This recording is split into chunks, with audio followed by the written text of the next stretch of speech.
നമ്മൾ സോഷ്യൽ മീഡിയയൊക്കെ കാണുമ്പോൾ പലപ്പോഴും ചിന്തിക്കുന്നത് അതിൽ കാണുന്നവരുടെ ലൈഫ് എത്ര പെർഫെക്റ്റാണ്, എത്ര അടിപൊളി ജീവിതമാണെന്നൊക്കെയല്ലേ.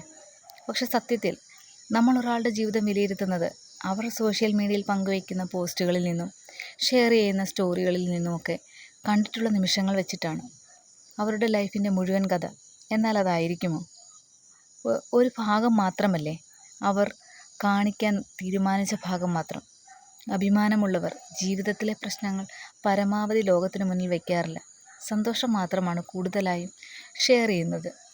അതുകൊണ്ട് മറ്റുള്ളവരുടെ ഹൈലൈറ്റ് മൂമെൻ്റ് കാണിച്ച് അല്ലെങ്കിൽ മനസ്സിൽ വെച്ച് നമ്മുടെ റിയൽ ലൈഫിനെ കമ്പയർ ചെയ്യുന്നത് മണ്ടത്തരമല്ലേ? സോഷ്യൽ മീഡിയയിൽ കാണുന്നത് പെർഫെക്റ്റ് ലൈഫല്ല, അതൊരു ചെറിയ തിരഞ്ഞെടുത്ത ഭാഗം മാത്രമാണ്. ജീവിതം മറ്റുള്ളവർക്ക് മുന്നിൽ കാണിക്കുന്നത് പോലെയല്ല, അത് ഓരോ വ്യക്തിയും അനുഭവിക്കുന്നത് പോലെയാണ് സത്യം. നിങ്ങളുടെ അഭിപ്രായം എന്താണ്? ഞാൻ പറഞ്ഞത് ശരിയല്ലേ?